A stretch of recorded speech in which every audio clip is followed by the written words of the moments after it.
All that means is I gotta come back another time when it's low season. Whoa!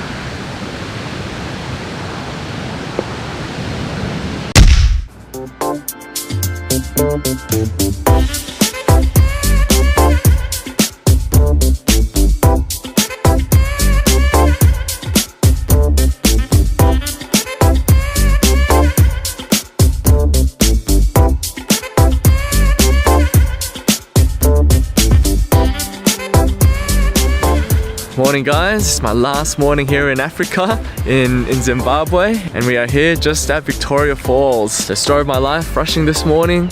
My flight's at 10 o'clock to Joburg this morning, and my shuttle leaves the hotel at 7:30. But this place we thought opens at 6, so we got here nice and early, but they only open at 6:30. And we're only just walking in now, walking to the falls. But pretty much, long story short, paid $30 US, which is like 45 bucks. They say you need about 2 hours to do it, you know, properly. But if you rush it, maybe an hour. But this morning, I've got 15 minutes. So I changed my mind like 10 times from last night to this morning, whether I wanted to see it or not. Oh, okay, maybe I am happy that I saw it then. Mainly because I didn't want to pay the money. I was being a cheap ass and I didn't want to get wet. But here it is.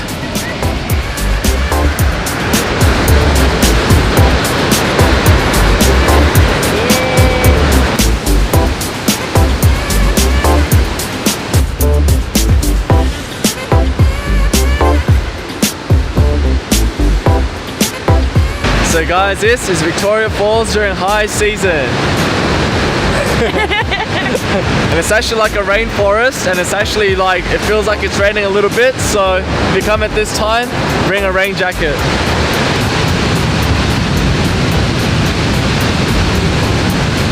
So here in front of me now guys is the main Victoria Falls, 93-meter drop. Amazing views. Can't see shit.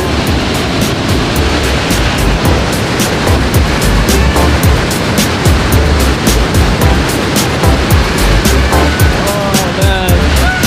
What the fuck?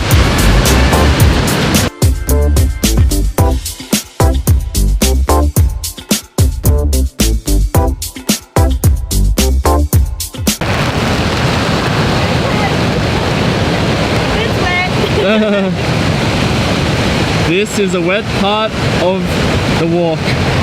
Properly raining over here. So a few seconds in that viewpoint up there, and I'm pretty wet right now. So that's what they mean when they say it's raining and you can't see anything at this time of the year. So definitely glad I did that helicopter ride, because that's the only way you're gonna see any of this. So one of the things I actually wanted to do here was go to Devil's Pools.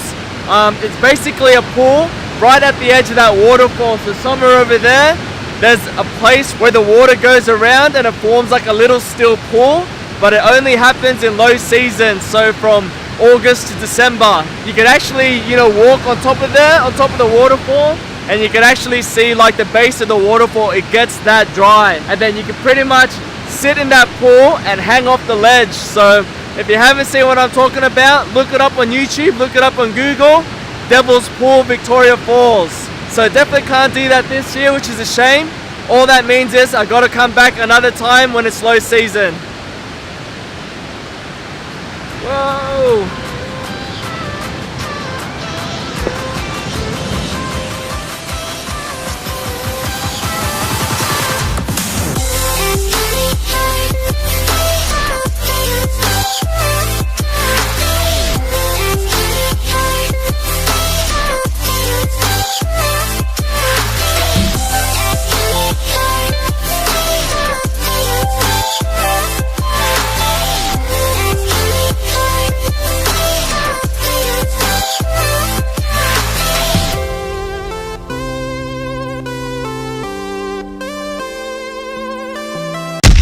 So it's 9:15 now and we're just about to board. Didn't even get a chance to eat, and this is the only thing I could really afford right now. So Zimbabwe's currency is a US dollar. That's what you need to bring here with you for any of the tours, accommodation, food, all US dollars. But yeah, surprisingly Zimbabwe is quite an expensive place, like in terms of the tours and accommodation. The tent that I stayed in, very basic tent, didn't even have a light, just 2 beds, was 35 US dollars a night. That's closing up to 50 bucks a night, Australian dollars, which is pretty expensive. And you know, meals here, probably 20 Australian dollars. They were going, you know, I was paying like, you know, 15 American dollars for a meal. You know, taxis, sort of normal price, 5-10 US dollars wherever you go. So not the cheapest. So if you do visit this place, do come prepared with a bit more money. And hot tip, the best way to save money is not to have any money. You learn to live with the bare essentials. So this should last me until I go back to Joburg, and then maybe I'll have breakfast there.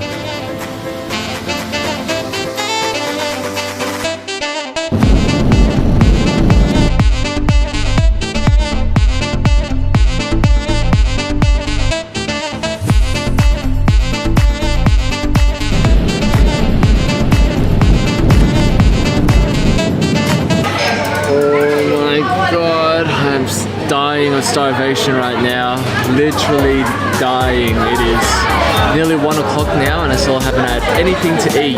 Nothing apart from just a bit of water, and I could literally feel myself losing weight. It's probably a good thing at the moment because I've gained a few, but so now I've just got a 7-hour layover here in Joburg Airport. My flight back to Sydney leaves at 7 o'clock at night, so I've got a bit of time to kill here, which I don't mind. There's a few things I've got to catch up on.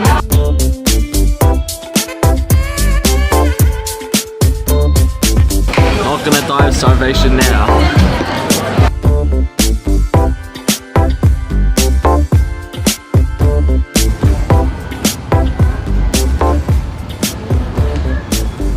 There you go guys, it's another trip done and dusted. It's nearly time to board. Time goes so fast when you're editing.